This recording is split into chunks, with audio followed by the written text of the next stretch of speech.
ಈ ಜಾತ್ರೆ ಆಗಿ ಸುಮಾರು 14 ವರ್ಷ ಆಗಿತ್ತಂತೆ. ಅಲ್ಲಿ ಬರೋ ಜನರಿಗೆಲ್ಲ ತಿಂಡಿ ಹಂಚ್ತಿದ್ರು. ಹೋರಿಗಳಿಗೆ ಅಲಂಕಾರ ಮಾಡವ್ರೆ.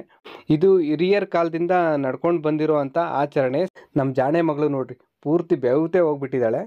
ಸೆಲ್ಫಿ ವಿಡಿಯೋ ವಿತ್ ಲಯನ್ ಚೆನ್ನಾಗಿದೆ ಅಲ್ವಾ? ಎಲ್ರಿಗೂ ನಮಸ್ಕಾರ. ನಾನು ನಮ್ಮ ಜಾಣೆ ಮಗಳು ಎಲ್ಲಿಗೆ ಬಂದಿದ್ದೀವಿ ನೋಡಿ, ಶ್ರೀ ಗುಟ್ಟೆ ಲಕ್ಷ್ಮೀ ದೇವಿ ಜಾತ್ರಾ ಮಹೋತ್ಸವಕ್ಕೆ. ಇದು ನಮ್ಮ ಅತ್ತೆಯವ್ರ ದೇವರು. ಈ ಜಾತ್ರೆ ಆಗಿ ಸುಮಾರು 14 ವರ್ಷ ಆಗಿತ್ತಂತೆ. ಇಲ್ಲಿ ಸುಮಾರು ಜನ ರಾತ್ರಿನೇ ಬಂದವ್ರೆ. ನಮ್ಮ ಅತ್ತೆಯವರು ರಾತ್ರಿನೇ ಬಂದಿದ್ರು, ನಾವು ಬೆಳಗ್ಗೆ ಬಂದ್ವಿ. ಇಷ್ಟೊಂದು ಜನ ಇಲ್ಲಿ ಯಾರು ನಮ್ಮವರು ಅಂತ ಹುಡುಕ್ಬೇಕಾದ್ರೆ ನಮ್ಮ ಅತ್ತೆಯವರು ಕಾಣಿಸಿದ್ರು. ನಮ್ಮ ಅತ್ತೆಯವರೇನೋ ರಾತ್ರಿನೇ ಬಂದಿದ್ರು, ಆದರೆ ಅವ್ರು ಬಂದು ಬಳಗ ಇವರೆಲ್ಲ ಕಾರಲ್ಲಿ ಆಟೋದಲ್ಲಿ ಬೆಳಗ್ಗೆ ಬಂದವ್ರೆ. ಇಲ್ಲಿ ರಾತ್ರಿನೇ ಬಂದವರೆಲ್ಲ ಬಂಡೆ ಮೇಲೆ ಬೈಲಲ್ಲಿ ಎಲ್ಲಿ ಜಾಗ ಸಿಗುತ್ತೋ ಅಲ್ಲಿ ಟಾರ್ಪಾಲು ಪೆಂಡಾಲು ಎಲ್ಲ ಹಾಕ್ಕೊಂಡಿದ್ರು. ನಮ್ಮ ಅತ್ತೆಯವರು ಸಹ ಇಲ್ಲೊಂದು ಕಡೆ ಬಂಡೆ ಮೇಲೆ ಟಾರ್ಪಾಲ್ ಹಾಕ್ಕೊಂಡು ಅವ್ರದ್ದೇನೋ ಶಾಸ್ತ್ರ ಇರುತ್ತೆ, ಆ ಶಾಸ್ತ್ರ ಮಾಡ್ತಿದ್ರು. ಅಂದರೆ ಈ ಥರ ದೇವರಾದಾಗ ಬಂದಿರೋ ನೆಂಟರು ಇವ್ರಿಗೆ ಮಡ್ಲಕ್ಕಿ ಕಟ್ಟಿ ಬಟ್ಟೆ ಕೊಡೋದು, ಇವರು ಅವ್ರಿಗೆ ಬಟ್ಟೆ ಕೊಡೋದು, ಈ ಥರ ಶಾಸ್ತ್ರ ಸಂಪ್ರದಾಯಗಳೆಲ್ಲ ಇರ್ತವೆ. ಈಗ ಇವರು ಅದನ್ನೇ ಮಾಡ್ತಿರೋದು. ನಾವು ನಮ್ಮ ಅತ್ತೆಯವ್ರಿಗೆ ಮಡ್ಲಕ್ಕಿ ಕಟ್ಟಬೇಕಿತ್ತು, ಆದರೆ ಕಾರಣಾಂತರಗಳಿಂದ ನಮ್ಮ ಶ್ರೀಮತಿಯವರು ಬರೋಕ್ಕಾಗಿಲ್ಲ. ಅದಕ್ಕೆ ನಾನು ನಮ್ಮ ಜಾಣೆ ಮಗಳು ಇಬ್ಬರೇ ಬಂದಿದ್ದೀವಿ.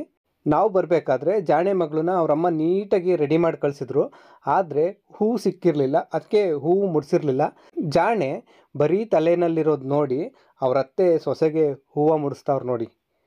ಹೂವು ಮುಡಿಸ್ತಾವ್ರಲ್ಲ, ಇವರು ನಮ್ಮ ಅತ್ತೆ ಅವ್ರಿಗೆ ಸೊಸೆ ಆಗಬೇಕು, ಅಂದರೆ ನಮ್ಮ ಜಾಣೆ ಮಗಳಿಗೆ ಅತ್ತೆ ಆಗಬೇಕು.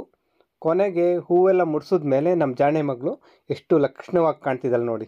ಈ ವಿಡಿಯೋ ನೋಡ್ತಿರೋರೆಲ್ಲ ಹಾಗೆ ನಮ್ಮ ಜಾಣೆ ಮಗಳಿಗೆ ಒಂದ್ಸಲ ದೃಷ್ಟಿ ತೆಗೆದುಬಿಡಿ. ನೋಡಿ, ಇಲ್ಲೊಬ್ಬರು ಪುಣ್ಯಾತ್ಮರು ಯಾರೋ ಟೆಂಪೋದಲ್ಲಿ ತಿಂಡಿ ತಂದು ಅಲ್ಲಿ ಬರೋ ಜನರಿಗೆಲ್ಲ ತಿಂಡಿ ಹಂಚ್ತಿದ್ರು. ಆಗಲೇ ತಿಂಡಿ ಟೈಮ್ ಆಗಿತ್ತು, ಹೊಟ್ಟೆ ಸಹ ಹಸ್ದಿತ್ತು. ನಾನು ಹೋಗಿ ತಿಂಡಿ ಇಸ್ಕೊಂಡೆ. ಬರೀ ತಿಂಡಿ ಅಷ್ಟೇ ಅಲ್ಲ, ಜೊತೆಗೆ ಕುಡಿಯೋಕೆ ನೀರನ್ನು ಸಹ ಕೊಡ್ತಿದ್ರು. ಇವ್ರ ಕುಟುಂಬಕ್ಕೆ ಒಳ್ಳೆಯದಾಗಲಿ, ಇವ್ರಿಗೆ ಪುಣ್ಯ ಬರಲಿ. ನಮ್ಮ ಜಾಣೆ ಮಗಳಿಗೂ ಸಹ ಒಂದು ಪ್ಲೇಟ್ ತಿಂಡಿ ತಂದು ಕೊಟ್ಟೆ. ಇಲ್ಲಿ ಆಟೋದಲ್ಲಿ ಕೂತಿದ್ದಾರಲ್ಲ ಅವರು ನಮ್ಮಪ್ಪ, ಜಾಣೆ ಮಗಳಿಗೆ ತಾತ. ದಿನ ಮನೆಯಲ್ಲಿ ತಾತನ ಜೊತೆಲೇ ತಿಂಡಿ ತಿನ್ನೋದು. ಇಲ್ಲಿ ಸಹ ತಾತನ ಹತ್ರನೇ ತಿಂಡಿ ತಿನ್ನಿಸ್ಕೊಂಡ್ಲು ನಮ್ಮ ಜಾಣೆ ಮಗಳು. ತಿಂಡಿ ತಿನ್ನೋದಾದ್ರೂ ಇವ್ರ ಶಾಸ್ತ್ರಗಳಿನ್ನೂ ಮುಗ್ದಿರಲಿಲ್ಲ. ಹೆಣ್ಮಕ್ಳಿಗೆಲ್ಲ ಎಲೆ ಅಡಿಕೆ ಬಾಳೆಹಣ್ಣು ಇದೇನೇನೋ ಕೊಡ್ತಾಯಿದ್ರಲ್ಲ, ಆ ಥರ ಕೊಡ್ತಾಯಿದ್ರು. ನಮ್ಮ ಜಾಣೆ ಮಗಳಿಗೂ ಹೆಣ್ಮಗಳು ಅಂತ ಹೇಳಿ ಕೊಟ್ಟರು. ಹೆಣ್ಮಕ್ಳು ಶಾಸ್ತ್ರ ಮಾಡಬೇಕಾದ್ರೆ ಗಂಡು ಮಕ್ಳಿಗೇನು ಕೆಲಸ ಹೇಳಿ, ಹಿಂಗೆ ಸುಮ್ಮನೆ ನಿಂತ್ಕೊಂಡು ನೋಡಿಕೊಂಡು ಅಲ್ವಾ. ನಾವು ಎಲ್ಲ ಸುಮ್ಮನೆ ನಿಂತ್ಕೊಂಡು ಅದು ಇದು ಮಾತಾಡಿಕೊಂಡು ಟೈಮ್ ಪಾಸ್ ಮಾಡ್ತಾ ಇದ್ವಿ. ದೇವಸ್ಥಾನದ ಹತ್ರ ಹೋಗೋಣ ಅಂತ ಹೋಗ್ತಿದ್ರೆ ಜನ ನೋಡಿ, ಅಯ್ಯೋ ಜಾತ್ರೆ ಅಂದಮೇಲೆ ಜನ ಇಲ್ಲದೆ ಇರ್ತಾರ? ಜನ ಇರ್ತಾರೆ ನಿಜ, ಆದರೆ ಜನಕ್ಕಿಂತ ಜಾಸ್ತಿ ವೆಹಿಕಲ್ಸೇ ಇದ್ದಾವೆ. ಎಂಟ್ರೆನ್ಸ್ನಲ್ಲೇ ಪಾರ್ಕಿಂಗ್ ವ್ಯವಸ್ಥೆ ಮಾಡಿದರು, ಆದರೆ ಕೆಲವರು ಮಾತ್ರ ದೇವಸ್ಥಾನದವರೆಗೂ ವೆಹಿಕಲ್ಸ್ನಲ್ಲೇ ಹೋಗ್ತಿದ್ರು. ಅದಕ್ಕೆ ಕೆಲವೊಂದು ಕಡೆ ಆ ಕಡೆ ಈ ಕಡೆ ಎರಡು ಕಡೆಯಿಂದನೂ ಕಾರು ಟೆಂಪೋಗಳು ಬಂದು ಸ್ವಲ್ಪ ಜಾಮ್ ಆಗ್ತಾಯಿತ್ತು. ಇಲ್ಲಿ ನೋಡಿ, ಹೋರಿಗಳಿಗೆ ಅಲಂಕಾರ ಮಾಡವ್ರೆ. ಬಹುಶಃ ಇದು ಬಂಡಿ ಹೊಡ್ಕೊಂಡು ಬಂದಿರೋವು ಅನಿಸುತ್ತೆ ಈ ಹೋರಿಗಳು. ನಾನು ಆ ಬಂಡಿಗಳನ್ನ ನೋಡಿಲ್ಲ, ಆಮೇಲೆ ದೇವಸ್ಥಾನದ ಹತ್ರ ಹೋಗಿ ನಿಮಗೂ ತೋರಿಸ್ತೀನಿ. ಅನ್ನ ಸಂತರ್ಪಣೆ ಮತ್ತು ಜಲಧಿ ಬಾವಿ ಈ ಕಡೆ ಹೋಗಬೇಕು. ಅಪ್ಪ, ಜಲ್ದಿ ಬಾವಿ ಅಂದ್ರೇನು, ಅದು ಹೇಗಿರುತ್ತೆ ಅಂತ ಮಗಳು ಕೇಳಿದ್ದು. ಅದಕ್ಕೆ ಜಲ್ದಿ ಬಾವಿ ನೋಡ್ಕೊಂಡು ಬರೋಣ ಅಂತ ಹೋಗ್ತಿದ್ದೀವಿ. ಹಿಂಗೆ ಹೋಗ್ಬೇಕಾದ್ರೆ ಇಲ್ಲಿ ಕಹಾಳೆ ಊದೋರು ಕಾಣಿಸಿದ್ರು. ಇವರು ಎಲ್ಲೋ ಹೋಗ್ತಾವ್ರೆ ಅಂದರೆ ಇಲ್ಲೇ ಎಲ್ಲೋ ದೇವ್ರದ್ದು ಮೆರವಣಿಗೆ ಏನೋ ಬರ್ತಾ ಇರುತ್ತೆ ಅಂತ ಅಂದ್ಕೊಂಡೆ. ಅದು ನಿಜ ಆಯಿತು ನೋಡಿ, ದೇವರ ಉತ್ಸವ ಬರ್ತಾ ಇದೆ. ಬೆಳಗಿನ ಜಾವಕ್ಕೇ ಜಲ್ದಿ ಬಾವಿ ಹತ್ರ ಹೋಗಿ ಜಲ್ದಿ ಮುಗಿಸ್ಕೊಂಡು ಹಾಗೆ ಮೆರವಣಿಗೆ ಮಾಡಿಕೊಂಡು ಬರ್ತಾ ಇರೋದು ಇವರು. ಇವರಿಲ್ಲಿ ಒಂದು 7 ಜನ ಬಂಡಿಕಾರ್ ಇರ್ತಾರೆ. ಒಂದೊಂದು ಬಂಡಿಯವರು ಒಂದೊಂದು ಹೊರಬೇಕು. ಅಂದರೆ ಒಬ್ಬರು ದೇವ್ರನ್ನ ಹೊತ್ಕೊಂಡ್ರೆ ಇನ್ನೊಬ್ಬರು ಹೂವಿನ ಬುಟ್ಟಿ, ಮತ್ತೊಬ್ಬರು ಹಣ್ಣಿನ ಬುಟ್ಟಿ, ಈ ಥರ. ಇದು ಹಿರಿಯರ ಕಾಲದಿಂದ ನಡ್ಕೊಂಡು ಬಂದಿರೋ ಅಂಥ ಆಚರಣೆ ಸಂಪ್ರದಾಯ. ಅವರು ದೇವರನ್ನು ದೇವಸ್ಥಾನದ ಕಡೆ ಹೊತ್ಕೊಂಡು ಹೋದರು, ನಾವು ಜಲ್ದಿ ಬಾವಿ ಕಡೆ ಹೊರಟ್ವಿ. ಮೇಯ್ನ್ ಎಂಟ್ರೆನ್ಸಿಂದ ಈ ಜಲ್ದಿ ಬಾವಿ ಹತ್ರ ಬರೋದಕ್ಕೆ ಸುಮಾರು 1 ಕಿಲೋಮೀಟ್ರ್ ಆಗುತ್ತೆ ಅನಿಸುತ್ತೆ. ಅಷ್ಟು ದೂರ ನಡಿಬೇಕು. ಅದ್ರ ಜೊತೆಗೆ ಸುತ್ತಮುತ್ತ 10 ಎಕರೆನಲ್ಲಿ ಜನ ಪೆಂಡಾಲು ಟಾರ್ಪಾಲು ಎಲ್ಲ ಹಾಕ್ಕೊಂಡು ಇರೋದಕ್ಕೆ ಜಾಗ ಮಾಡ್ಕೊಂಡಿದ್ರು. ಅಂತೂ ಕೊನೆಗೂ ಜಲ್ದಿ ಬಾವಿ ಹತ್ರ ಬಂದ್ವಿ. ಇದು ನೋಡಿ, ಒಂದು ಕಲ್ಯಾಣಿ ಥರ ಕಾಣ್ತಾ ಇದೆ ಇದು. ಈ ಬಾವಿನಲ್ಲಿ ಕೆಲವರು ತಲೆ ಮೇಲೆ ನೀರು ಹಾಕ್ಕೋತಿದ್ರು, ಇನ್ನೂ ಕೆಲವರು ಗಂಗಮ್ಮನ ಪೂಜೆ ಮಾಡ್ತಿದ್ರು, ಇನ್ನೂ ಕೆಲವರು ಈ ಬಾವಿ ನೀರನ್ನು ಒಂದು ಬಾಟ್ಲಿನಲ್ಲಿ ತುಂಬಿಕೊಂಡು ತಗೊಂಡು ಹೋಗ್ತಾಯಿದ್ರು. ಈ ಬಾವಿ ಪಕ್ಕದಲ್ಲೇ ಒಂದು ಹಳೇ ಮಂಟಪ ಕಾಣಿಸ್ತು ನನಗೆ. ಇದು ಹಳೆ ಕಾಲದಲ್ಲೆಲ್ಲೋ ಕಟ್ಟಿರೋದು ಅನಿಸುತ್ತೆ, ಈಗ ಪಾಳು ಬಿದ್ದೈತೆ. ಈ ಪಾಳು ಬಿದ್ದಿರೋ ಚಾವಡಿ ಪಕ್ಕದಲ್ಲೇ ಒಂದು ಬಾವಿ ಥರ ಗುಂಡಿ ತೋಡಿದ್ರು. ಇದರಲ್ಲೇ ದೇವ್ರಿಗೆ ಜಲ್ದಿ ಮಾಡಿದ್ದಂತೆ. ನನಗೂ ಗೊತ್ತಿಲ್ಲ, ಯಾರೋ ಹಾಗೆ ಹೇಳಿದ್ರು, ನಾನು ನೋಡಿಲ್ಲ. ಯಾರಾದರೂ ಜಲ್ದಿ ಮಾಡಿರೋದನ್ನ ನೋಡಿರೋರು ಈ ವಿಡಿಯೋ ನೋಡ್ತಿದ್ರೆ ದಯವಿಟ್ಟು ಕಮೆಂಟ್ ಮಾಡಿ ತಿಳಿಸಿ. ಜಲ್ದಿ ಬಾವಿ ನೋಡಿಕೊಂಡು ದೇವಸ್ಥಾನದ ಕಡೆ ಹೊರಟ್ವಿ. ಇಲ್ಲಿ ನೋಡಿ, ಮೈಕ್ನ ಎಷ್ಟು ಎತ್ತರದಲ್ಲಿ ಒಂದು ಮರದ ಮೇಲೆ ಕಟ್ಬಿಟ್ಟವ್ರೆ. ಏನಾದರೂ ಅನೌನ್ಸ್ ಮಾಡಿದ್ರೆ ತುಂಬ ಜನ ಇದ್ರಲ್ಲ ಅವ್ರಿಗೆಲ್ಲ ಕೇಳಿಸ್ಲಿ ಅಂತ. ಬಳೆ ವ್ಯಾಪಾರದವ್ರು ಯಾಕೋ ಅಂಗಡಿ ಎತ್ಕೊಂಡು ವಾಪಸ್ ಹೋಗ್ತಾಯಿದ್ರು.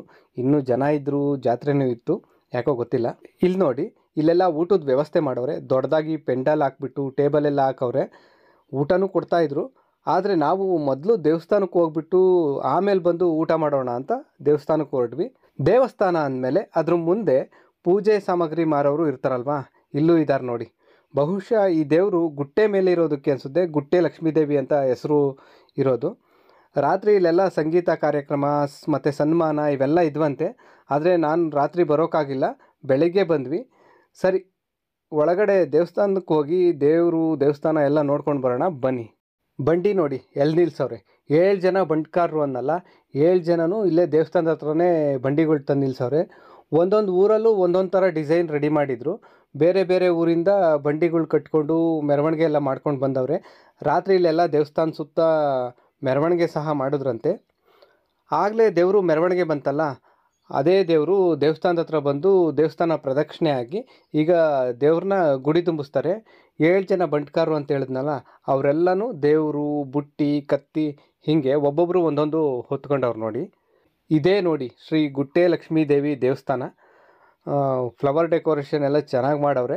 ಆದರೆ ಈ ದೇವಸ್ಥಾನ ಇರೋದು ಆಂಧ್ರದಲ್ಲಿ. ನಮ್ಮೂರಿಂದ ಸುಮಾರು 5-6 ಕಿಲೋಮೀಟ್ರ್ ಆಗುತ್ತಷ್ಟೇ. ನಮ್ಮದು ಕರ್ನಾಟಕ. ನಮ್ಮೂರಿಂದ 1-2 ಕಿಲೋಮೀಟ್ರ್ ಮುಂದೆ ಬಂದರೆ ಆಂಧ್ರ ಗಡಿ ಸಿಗುತ್ತೆ. ಅಲ್ಲೇ ಹತ್ರದಲ್ಲೇ ಈ ದೇವಸ್ಥಾನ ಇರೋದು. ದೇವಸ್ಥಾನದ ಒಳಗೆ ಸಹ ಹೂವಿನ ಅಲಂಕಾರ ತುಂಬ ಚೆನ್ನಾಗಿ ಮಾಡಿದರು. ನಾವು ದೇವಸ್ಥಾನದೊಳಗೆ ಹೋಗ್ಬೇಕಾದ್ರೆ ಅಷ್ಟೊಂದು ಜನ ಇರಲಿಲ್ಲ. ಮೆರವಣಿಗೆ ದೇವ್ರನ್ನ ಗುಡಿ ತುಂಬಿಸಿದ್ಮೇಲೆ ತುಂಬ ಜನ ಬಂದರು. ನಾವು ದೇವ್ರಿಗೆ ಕೈ ಮುಗಿದು ಮಂಗಳಾರತಿ ಪ್ರಸಾದ ತಗೊಂಡ್ವಿ. ದೇವಸ್ಥಾನದಿಂದ ಈಚೆ ಹೋಗ್ಬೇಕಾದ್ರಂತೂ ತುಂಬ ನುಗ್ಲಾಗೋಯ್ತು. ಈ ಕಡೆಯಿಂದನೂ ಜನ ಹೋಗ್ತಿದ್ರು, ಆ ಕಡೆಯಿಂದನೂ ಜನ ಬರ್ತಿದ್ರು. ಒಳಗಡೆ ಫ್ಯಾನ್ ಇದ್ದರೂ ಸಹ ತುಂಬ ರಶ್ ಇದ್ದಿದ್ದಕ್ಕೆ ತುಂಬ ಸೆಕೆ. ನಮ್ಮ ಜಾಣೆ ಮಗಳು ನೋಡ್ರಿ, ಪೂರ್ತಿ ಬೆವತೆ ಹೋಗ್ಬಿಟ್ಟಿದ್ದಾಳೆ. ದೇವಸ್ಥಾನದಿಂದ ಈಚೆ ಬಂದರೆ ಇಲ್ಲಿ ಧ್ವಜಸ್ತಂಭಕ್ಕೆ ಧೂಪ ದೀಪ ಹಚ್ಚಿ ಜನ ಕೈ ಮುಗಿತಿದ್ರು. ನಾವು ಸಹ ಕೈ ಮುಕ್ಕೊಂಡು ಹಾಗೆ ಬಂಡಿ ಮುಂದೆ ಎಲ್ಲ ನಿಂತು ಫೋಟೋಗಳು ತೆಗೆಸ್ಕೊಂಡು ಮತ್ತೆ ದೇವಸ್ಥಾನಕ್ಕೆ ಈಚೆಯಿಂದನೂ ಒಂದು ಸಲ ದೇವ್ರಿಗೆ ಕೈ ಮುಗಿದು ಊಟಕ್ಕೆ ಹೊರಟ್ವಿ. ಆಗಲೇ ಊಟ ಕೊಡ್ತಿದ್ರಲ್ಲ, ಆದರೆ ನಾವು ಊಟ ಬರೋ ಟೈಮ್ಗೆ ಊಟ ಖಾಲಿ ಆಗಿಬಿಟ್ಟಿತ್ತು. ಈ ಕಡೆ ಇನ್ನೊಂದು ಕಡೆ ಅಡುಗೆ ಎಲ್ಲ ಮಾಡ್ತಿದ್ರು. ಇನ್ನೂ ಊಟ ರೆಡಿ ಆಗೋದಕ್ಕೆ ಅರ್ಧ ಗಂಟೆ ಆಗುತ್ತೆ ಅಂದರು. ಬಿಸಿಲು ಬೇರೆ ಆಗಿತ್ತು. ನಮಗೂ ಅಷ್ಟೊತ್ತು ಕಾಯೋ ಅಷ್ಟು ತಾಳ್ಮೆ ಸಮಯ ಏನೂ ಇರಲಿಲ್ಲ.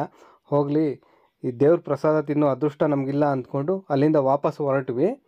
ಅಲ್ಲಿಂದ ಬಂದರೆ ಇಲ್ಲೊಂದು ಕಡೆ ಗೇಮ್ ಏನೋ ಆಡ್ತಾಯಿದ್ರು.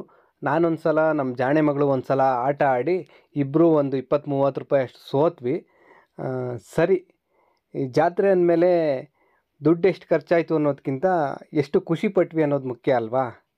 ಮುಂದೆ ಬರಬೇಕಾದ್ರೆ ಇಲ್ಲಿ ಒಂದು ಕಡೆ ಮನೆಗೆ ಬೇಕಾಗಿರೋ ಏನೇನೋ ಐಟಮ್ಗಳನ್ನೆಲ್ಲ ಇಟ್ಕೊಂಡು ಮಾರ್ತಾಯಿದ್ರು.